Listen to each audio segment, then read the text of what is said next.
नमस्कार। देश का मौजूदा माहौल थोड़ा ऐसा हो गया है कि लगता है हम एक राष्ट्र की बजाय आपस में लड़ते रहने वाले लोग हैं, जबकि सच्चाई इसके ठीक उलट है। हम एक समावेशी राष्ट्र है। यह है आवाज़ द वॉइस और इस चैनल पर आप देखना शुरू कर चुके हैं दमनजीत ठाकुर शो।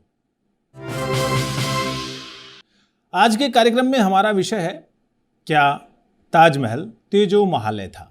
ये विषय थोड़ा विवादों से भरा हुआ है और इस पर इतिहासकारों की राय बहुत अहम है, क्योंकि सच एक नज़रिया भी हो सकता है लेकिन तथ्य पवित्र होते हैं। ये बात और है कि तथ्यों की व्याख्या अलग अंदाज में की जा सकती है।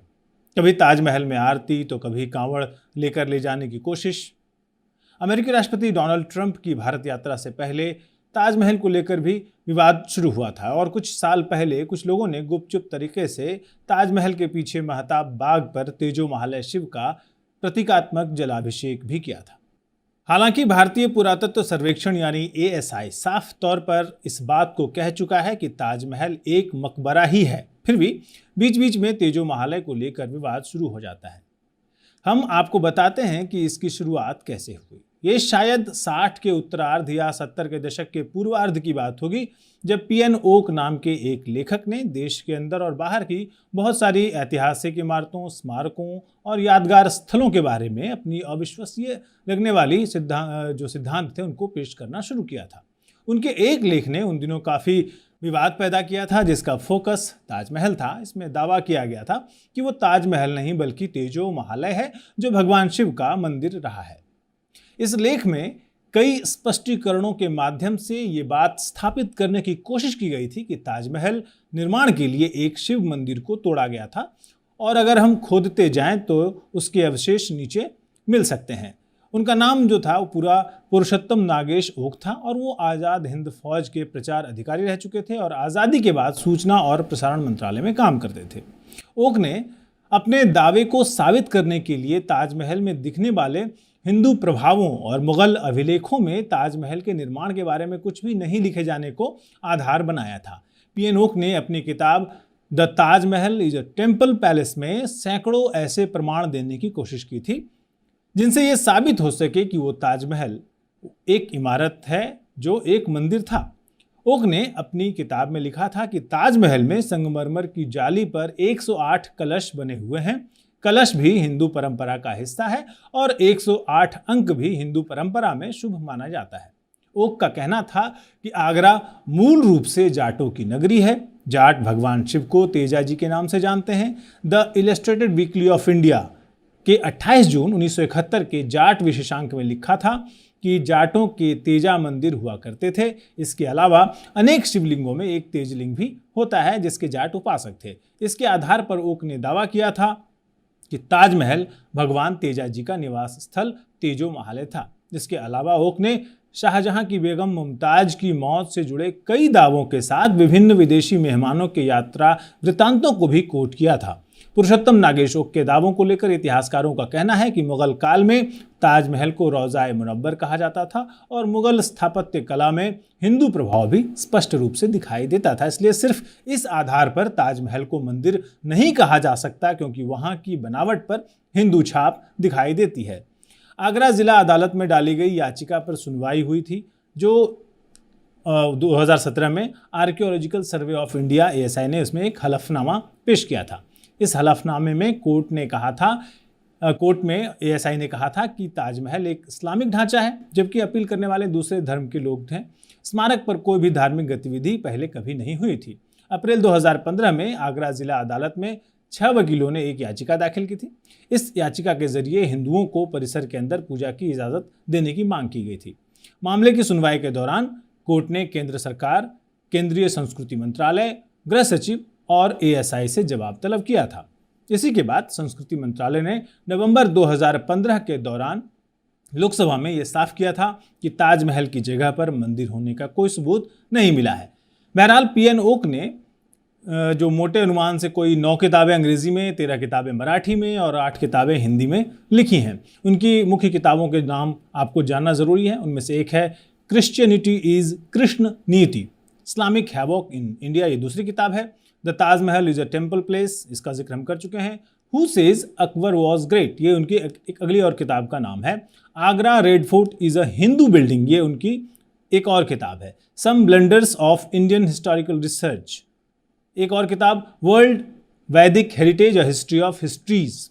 और ताजमहल पर एक और किताब उन्होंने लिखी है जिसका नाम है Taj Mahal the true story was Kaaba a Hindu temple, ये भी एक उनकी किताब है। और एक और किताब जिसका नाम हम आपको बताना चाहेंगे, लर्निंग वैदिक एस्ट्रोलॉजी। अब ओक साहब की खास बात यह है कि वो संस्कृत की ध्वनियों से मिलते जुलते गैर संस्कृत धार्मिक शब्दावली का इस्तेमाल करते हैं। जैसे ओक साहब के मुताबिक वेटिकन वाटिका है, क्रिश्चियनिटी को वो कृष्ण नीति बताते हैं, इस्लाम को ईशालयम यानी ईश्वर का मंदिर बताते हैं, और अब्राहम को ब्रह्म का विकृत रूप बताते हैं। भाषा विज्ञान के कई विद्वानों ने ओक की रचनाओं का अध्ययन करके उसको खास तरीके से किया गया डीप पुनिंग बताया है, यानी भाषा विज्ञान के लिहाज से इसको आप मनमानी ही कह सकते हैं। हालांकि ये बात भी सच है कि ताजमहल को तेजो महालय बताने का दावा करने वाले लोगों ने यमुना की गंदगी और औद्योगिक प्रदूषण की वजह से ताजमहल के खराब होते संगमरमर को बचाने के लिए कोई अभियान अभी तक नहीं छेड़ा है। कुछ सियासतदान ताजमहल की ज़मीन को अपने पुरखों की ज़मीन बता रहे हैं, लेकिन ये दावा अदालत में कितनी देर टिक पाएगा इस पर हमें शक है।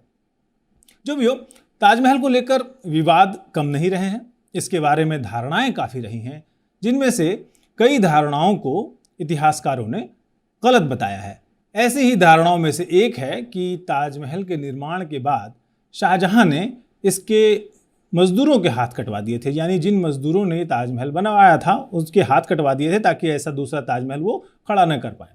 धारणाओं और तथ्यों में अंतर होता है, धारणाएं गलतफहमियों से भी बनती हैं और तथ्यों के लिए ज़मीन को ठोस होना पड़ता है। बहरहाल, ताजमहल हिंदू ढांचा है या शाहजहां की बनवाई हुई इमारत, इसमें फिलहाल इसके मंदिर होने के तर्कों की ज़मीन थोड़ी पोली ही नज़र आ रही है। आगे का फैसला पुरातत्वविद, इतिहासकार और अदालतें बता सकती हैं। कुछ समय पहले मलिक असगर हाशमी ने मशहूर पुरातत्वविद के मोहम्मद से इस बारे में खास बातचीत की थी। आइए हम उसे सुनते हैं। जैसे ताजमहल का एक चेंजिंग मूड्स ऑफ ताजमहल, अच्छा। क्योंकि अगर आपसे कहेंगे कि यह ताजमहल एक ऐसी इमारत है जो सवेरे उसका मूड एक होगा, 10 बजे एक दूसरा मूड होगा, फिर शाम को एक तीसरा मूड होगा, फिर नाइट में एक 14 मूड होगा, ये अगर कहेंगे तो लोग विश्वास नहीं करेंगे। अच्छा। लेकिन वहां के लोगों से पूछेंगे, मुझे सबसे अच्छा लगा कि जब बारिश होने वाले है तब ताजमहल देखिएगा, आपको अजीब लगेगा, बहुत ही खूबसूरत लगेगा, बहुत खूबसूरत लगेगा। या सन सेटिंग का टाइम में आप जाइए तो और भी अच्छा लगेगा आपको। सवेरे चले जाइएगा तो बहुत काम एंड क्वाइट रहेगा ताजमहल। तो उसके हिसाब से जो कुरानिक आयत से, अच्छा, वो भी जो ना, जो फर्स्ट जो सूरा आपको मिलेंगे कुरान का जी, वो है सूरतुल फजर। फजर का मतलब है सवेरे, अर्ली मॉर्निंग, अर्ली मॉर्निंग। तो गेट में जो सूरत है वो सूरतुल फजर है। तो उसी टाइम का मूड क्या है। फिर सेकंड दूसरे साइड में आपको मिलेगा सूरतुल दुहा। दुहा का मतलब ये है कि 10 बजे जी, अच्छा। 10 बजे हाँ, आपको क्या मूड में रहेगा।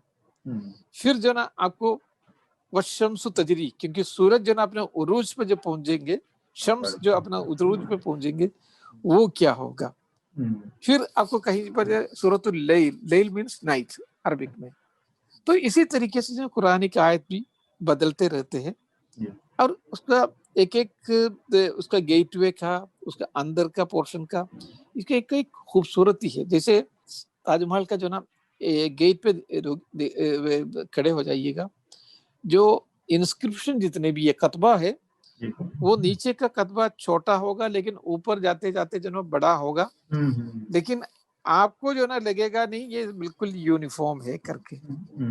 ये तो बिल्कुल साइंटिफिकली है, क्योंकि उसको जो ना, जो आपको जो ना ये विजुअल ये करेक्शन करने के लिए कातिब ने ही ये पहले समझ गया था कि ऊपर जाएंगे तो उसी ये आपका इबारत जो ना उतना ही होगा।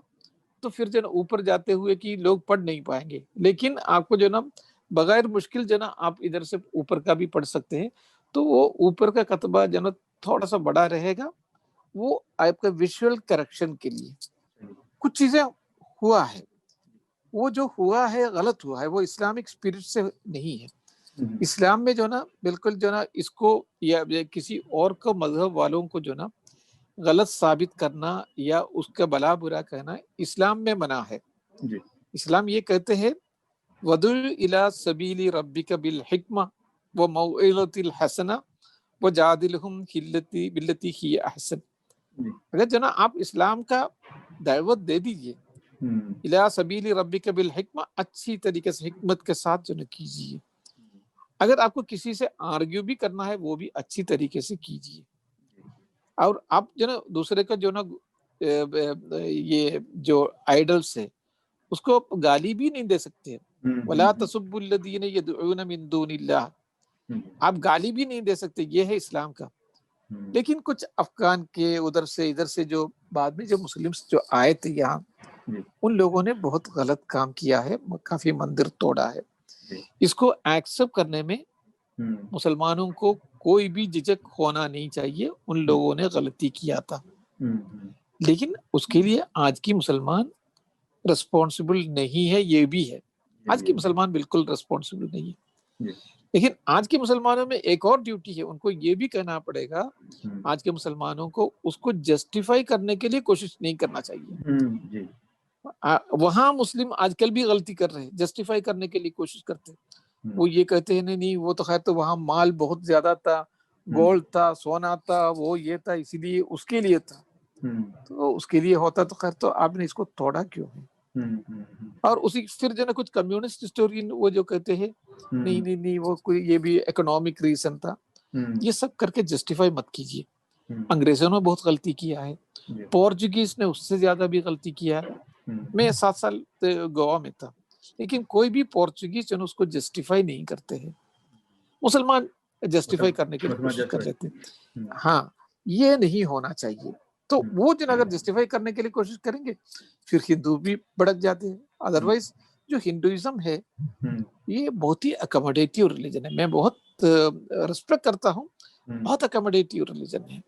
क्योंकि आप ईश्वर का विश्वास कीजिए न कीजिए, अब शिव का पूजा कीजिए, विष्णु का पूजा कीजिए, अब मंदिर में मत जाइए तब भी आप हिंदू हैं। तो इतना बड़ा एक बहुत बड़ा रिलीजन हम लोगों को मिला है, उससे मुसलमानों को फायदा उठाना चाहिए। अच्छा, इसमें एक तो वो है कुव्वत इस्लाम का, दूसरा है कुतुब मीनार। कुतुब मीनार जैसे वो कम्प्लीटली एक इस्लामिक मॉन्यूमेंट है, फुल्ली एक इस्लामिक मॉन्यूमेंट है। हाँ, इसके पहले अफगानिस्तान में, ख्वाजा सियापोश में, अफगानिस्तान में ये इसी तरीके का या मीनार बनाते रहते थे। उसके ही पहले बुखारा में, समरकंद में, तिरमिज में, इसके पहले की बात कर रहा हूँ, तो वहां पर भी इसी तरीके से मीनार बनाते थे। और उसका जो ना सबसे ज्यादा बिगेस्ट मीनार जो बनाया है वो हिंदुस्तान में, क्योंकि हम लोग जो ना पत्थर में बहुत अच्छे अच्छे मंदिर बनाते थे। जैसे खजुराहो का मंदिर, कितना खूबसूरत मंदिर, आप जाके देखिएगा, बहुत ही खूबसूरत। और दो पत्थर का कारीगर था और जो कंसेप्ट है वो इस्लामिक कंसेप्ट था। ये दोनों जब मिल गया एक ही बहुत ही खूबसूरत जो ना चीजें बन गए, वो है कुतुब मीनार। और एक्सट्रीम जो हिंदूस ये पूरा कोशिश करते हैं कि ना ये तो बिल्कुल विष्णु मंदिर था या वो था ये था, ये सब चीजें गलत थे। उसमें वो खुद भी कई इसमें डिबेट में मुझे भी पार्टिसिपेट करना पड़ा। या ताजमहल के बारे में अक्सर ये कहते हैं, ताजमहल, हाँ, वो ये तेजो महालया मंदिर है करके, मैंने इंडिया में मोर देन 100 मंदिर मैंने खुद जो ना इसको ठीक ठाक किया। मैंने अभी तक जो एक तेजो महालय करके, मुझे मालूम नहीं है कोई भी मूर्ति को मैंने अभी तक पूजा नहीं किया है, या मुझे उसके बारे में पता नहीं, किसी को भी पता नहीं होगा तेजो महालय। उसके बाद ताजमहल में है क्या? ताजमहल में एक तो मिनारेट है। ये minaret Hindu period, Hindu ancient period में इंडिया में था? बिल्कुल नहीं है। ये मिनारेट, फिर जो आर्चस है, आर्चस जो ना मुसलमानों का आने के पहले फॉल्स आर्च मिलेंगे, फॉल्स आर्च जो ना मिलेंगे, लेकिन ट्रू आर्च इंडिया में नहीं था। ताजमहल में वो आर्च है। डोम है, डोम जो ना ताजमहल ये तो कम्प्लीटली इस्लामिक है, अच्छा, ताजमहल का डोम जो डबल डोम कहते हैं उसको, जो सुल्तान का पीरियड का 1192 से 1526 तक जो भी डोम था वो सिंगल डोम था सुल्तान के पीरियड में, और ताजमहल का ही ये डबल डोम है। तो ये डबल डोम पहली बार जो ना हुमायूं टॉम्ब में बनाया है, उसके पहले हिंदुस्तान में नहीं था। तो इन लोगों का ये एक्सट्रीम हिंदू ग्रुप का कहना ये कि नहीं ये 11वीं शताब्दी का है। 11वीं शताब्दी में न डोम था, न आर्चेस थे, न मीनारत था, न पच्चीकारी का काम, न जो ऑर्नामेंटल ग्रिल्स, ये कुछ भी नहीं था। ये ताजमहल को जो ना पहले ये ताजमहल का हुमायूं टॉम्ब का डोम ले लीजिएगा, और उसी तरीके से अकबर का जो सिकंदरा है उससे आप मीनारत ले लीजिए, फिर सलीम चिश्ती का मकबरे का जाली वर्क ले लीजिए, और ये सारी चीजें जो ना आप एक जगह पे रख दीजिए तो वो ताजमहल हो जाए। लॉजिकल कंक्लूजन है। तो इसको अगर जो ना अगर वो ये कहते हैं ना तो ये सब जो ना बिल्कुल अननेसेसरी प्रॉब्लम क्रिएट करने के लिए कहते हैं। ताजमहल या तेजो महल है, ये विषय, ये विवाद अभी देश भर में चल रहा है। ताजमहल को लेकर के अभी पिछले कुछ दिनों में गूगल पर सबसे ज़्यादा सर्च किया गया है, विवाद भी सबके जहन में आ गया है। लेकिन इसकी सच्चाई क्या है, इसके बारे में क्या इसके मजदूरों के हाथ कटवाए गए थे, किसने बनवाया था, और मंदिर है या बाकी मकबरा है, इस पर हम बात करते हैं। हमारे साथ दो मेहमान हमारे साथ मौजूद हैं, आवाज़ द वॉइस हिंदी के संपादक मलिक असगर हाशमी और इतिहासकार और लेखक साकिब सलीम। ताजमहल को लेकर जो विवाद है उसमें मीट कितना है, स्केलेटन कितना है और मीट कितना है? कुछ चीज़ें हैं जो कि हम सबके सामने हैं। जैसे अभी किसी ने कह दिया कि ये ज़मीन हमारी थी। बड़ी मज़ेदार बात है। ये ज़मीन किसी की कैसे थी ये बात समझ के बाहर है, क्योंकि जैसे आजकल बैनामा होता है, पुराने ज़माने के रजवाड़े, राजा एक जगह पे हमला करता था, उस जगह पे हुकूमत करने लगता था, वो उसकी हो जाती थी। इसमें कोई वजह नहीं थी। पहले कोई ऐसा नहीं है कि मौर्य शासनकाल ने पहले वाले राजा से कोई बैनामा लिया था, पैसा दिया और ले लिया, या फिर गुप्ता शासनकाल में ऐसा हुआ हो। अभी कहा जा रहा है कि नीचे 22 कमरे हैं, वो पहले से बंद नहीं थे। एएसआई ने अपने हलफनामे में भी कहा है, लोगों को याद भी है। बहुत से लोग ये बता रहे हैं कि हाँ हमें याद है 1970 की दहाई तक भी वो चीज़ें खुली हुई थी, लोग जाया करते थे। तो वो किसी मौके पर बंद हुई। हर एक मुग़ल कालीन जो बिल्डिंग है उसके नीचे तहखाने पाए जाते हैं, उसकी अपनी वजह हैं। वो आपको आर्किटेक्ट लोग बता सकते हैं कि क्यों वो होना ज़रूरी माना जाता था।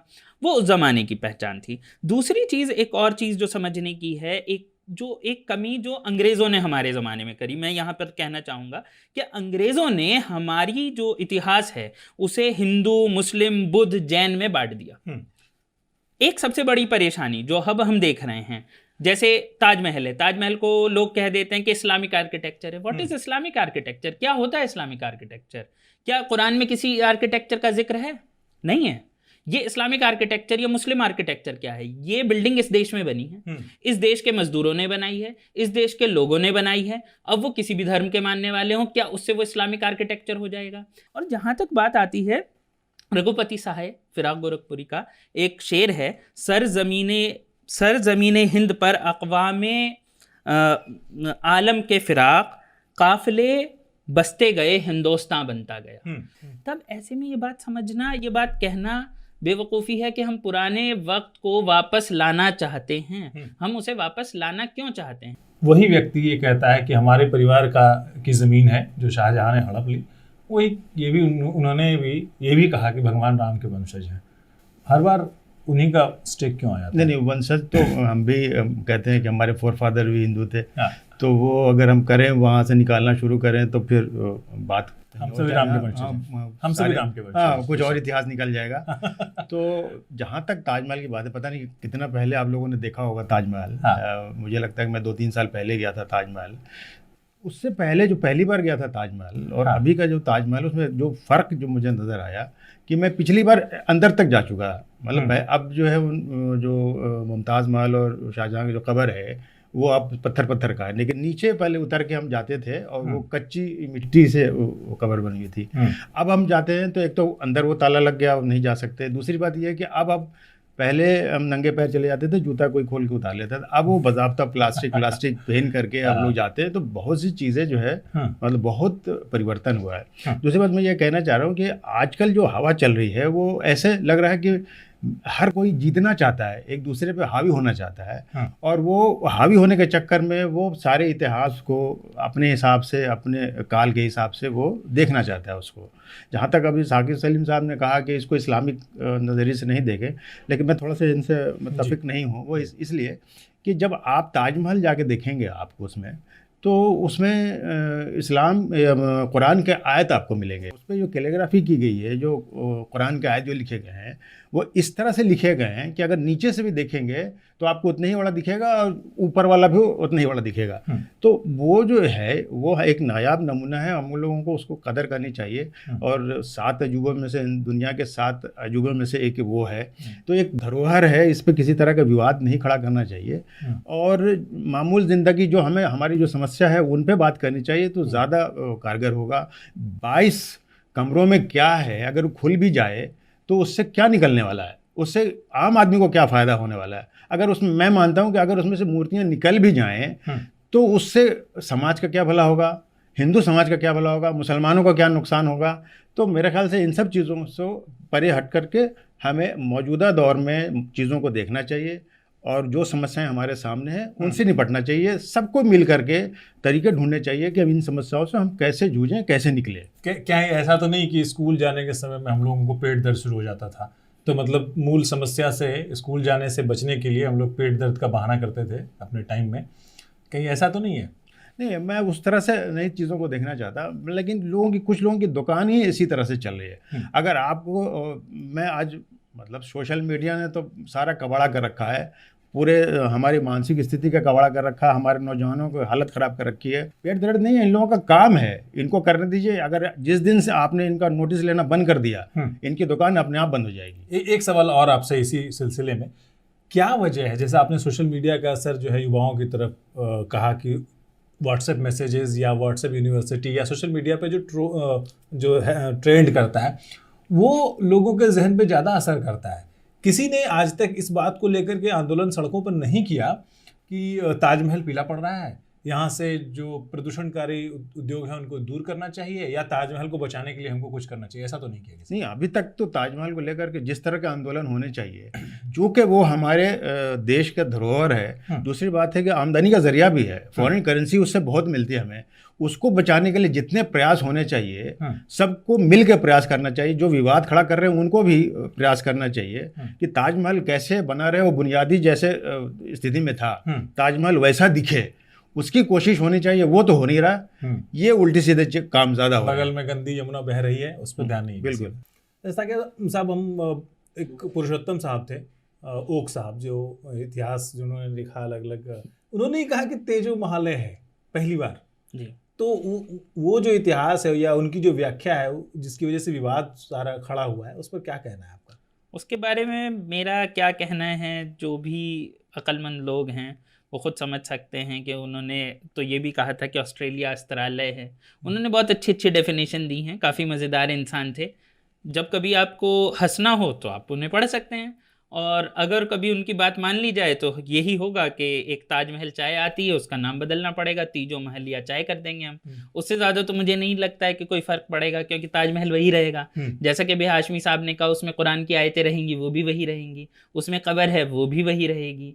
तो जैसा कि उन्होंने कहा कि उसमें कहीं ना कहीं एक जिसे कहते हैं मुस्लिम सिविलाइजेशन का असर तो साफ दिखता है। लेकिन मैं इस वजह से मैंने ये बात कही कि क्यों ये इस हिंदुस्तान की चीज़ है, क्योंकि जो मुग़ल आर्किटेक्चर को जब हम बात करते हैं, मुग़ल आर्किटेक्चर, क्यों वर्ड मुग़ल आर्किटेक्चर है, तो उसकी जब हम बात करते हैं तो कहीं ना कहीं मुग़ल आर्किटेक्चर को हम एक समावेश मानते हैं कि जो बाहर से आर्किटेक्चर आया, तुर्की से आया या और जगह से, अब ईरान से आया, और जो हिंदुस्तान से आया, क्योंकि सब लोगों का एक तरीके से आर्किटेक्चर मिक्स हुआ। वो मिक्स होने की एक वजह है, तो वो हिंदुस्तान में ही पनपा है।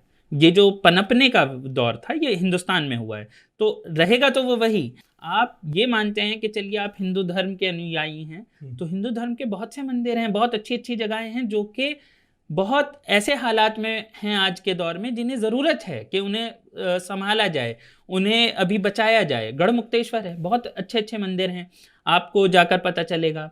पुरी में क्या हालत है हम जानते हैं, या फिर सूर्य मंदिर वगैरह को देखिए, आपको पता चलेगा कि बहुत से ऐसे मंदिर हैं, बहुत सी ऐसी और किले हैं और ऐसी हमारी धरोहर हैं जो आज संरक्षण चाहती हैं, जो संरक्षण मांग रही हैं। आप उस पर ध्यान नहीं देंगे, आपको बस एक झंडा उठाना है क्योंकि आपको उससे मशहूर होने का मौका मिलेगा। आम लोगों के बीच कोई, जैसा कि अभी हाशमी साहब ने कहा कि सोशल मीडिया पर कुछ लाइक्स ज़्यादा मिल जाएंगे, उससे ज़्यादा कुछ नहीं है। ओक साहब ने एक बात और लिखी है कि ताजमहल में 108 संख्या का बहुत जो है जिक्र है, उत्कीर्णन में है वो, और कलश का इस्तेमाल किया गया। ये दोनों ही हिंदू प्रतीक हैं। ये एक उन्होंने ये तर्क दिया है। क्या वो सिर्फ जो भारतीय विरासत है जिसमें हम सबको शामिल करते हैं वो है, या फिर वाकई कुछ इससे बात निकल सकती है? पहली चीज़ तो ये है जो मैंने अभी कहा कि आप हर छोटी सी चीज़ को उठाएं और जहाँ पर समावेश हुआ है आप कहने लगें क्योंकि समावेश हुआ है तो ये गलत है। समावेश ही तो मतलब एक भारतीयता की पहचान है। जो मैंने कहा कि समावेश ही भारतीयता की पहचान है, हमारी ख़ास बात ही यही है। अगर कोई चीज़ गलती से आपको नज़र आ भी रही है, आपको कई बार ऐसी चीज़ें हैं कि आपको ये कह रहे हैं, ओक साहब की ख़ास बात थी, वो ज़्यादा ध्यान इस चीज़ पे देते थे कि ये वर्ड इस जैसा, ये शब्द इस जैसा नजर आता है तो उसका मतलब ये होगा, जैसे ऑस्ट्रेलिया अस्ट्रालय जैसा सुनाई दे जाए, क्रिश्चियनिटी को कृष्ण नीति। तो वो एकदम से उनका एक बेसिक ये था। लेकिन कई बार ऐसा नहीं होता है, सिर्फ आप ही हमेशा नहीं दे रहे होते हैं। जब दो लोग मिलते हैं, जैसे मैं आपसे और आप मुझसे मिले, दो बातें मैं आपसे सीखता हूँ, दो बातें आप मुझसे सीखेंगे, हम एक दूसरे से सीखते हैं। ऐसा ही समाज, जब दो समाज मिलते हैं, जैसे तुर्क या हिंदुस्तान में लोग मिले, भारत में लोग मिले, या अरब और भारतीय मिले, या अरब और तुर्क मिले, या अरब और ईरान मिले, ईरान और हिंदुस्तान मिले, तो ये आपस में बहुत सारी सिविलाइजेशन ऐसे ही पनपी हैं, दुनिया ऐसे ही पनपी है। अब आप उसमें जाकर ढूंढने लगें कि जलेबी ईरान में पहली बार बनी थी कि हिंदुस्तान में पहली बार बनी थी, तो जलेबी तो बाहर का खाना हो गया, आज समोसा बाहर का खाना हो गया। अब आप खाना छोड़ दें, आज से 150 साल पहले आलू नहीं होता तो हम आलू खाना छोड़ दें, हम कहने लगे जी आलू तो कोई और लेकर आया था, तंबाकू नहीं होता था, आप सिगरेट पीना छोड़ दें, बीड़ी पीना छोड़ दें, आप कहने लगे ये नहीं है। तो किसी न किसी दौर में कोई ना कोई चीज़ कहीं ना कहीं से आई होगी। अगर आपको पता हो तो किसी ज़माने में कुछ यूरोपियंस ने, ओक साहब पहले नहीं है, इनसे पहले यूरोपियंस ये हरकत कर चुके हैं। यूरोपियंस ने ये दावा किया था कि ये किसी यूरोपियन आर्किटेक्ट ने बनाया, क्योंकि औरत की इतनी इज्जत हिंदुस्तानी कर ही नहीं सकते, तो किसी अंग्रेज ने की होगी, इसीलिए एक औरत का मकबरा बन सका। अब बताइए, अब आप उनसे भी राजी होने लगे। जैसा कि साकिब सलीम साहब ने कहा और जैसा हाशमी साहब ने भी कहा कि संस्कृति तो नदियों की तरह होती है, जिसमें कई धाराएं, उपधाराएं, सहायक नदियां आकर के मिलती हैं। अब जैसे जिक्र हुआ कि तंबाकू, आलू और पपीता बाहर से आया और हम अपने खाने में उसका इस्तेमाल करते हैं और उसके बिना हमारा दस्तरखान पूरा नहीं होता है। इसी तरह सच कहने पर लोगों को मिर्च भी लगती है, हालांकि मिर्च भी जो है वो करीब 400 साल पहले अकबर के टाइम में यूरोप के रास्ते भारत आया था। लेकिन हमारा काम अंधेरों की तरफ बढ़ना नहीं है, हमारा काम है उजालों की तरफ बढ़ना।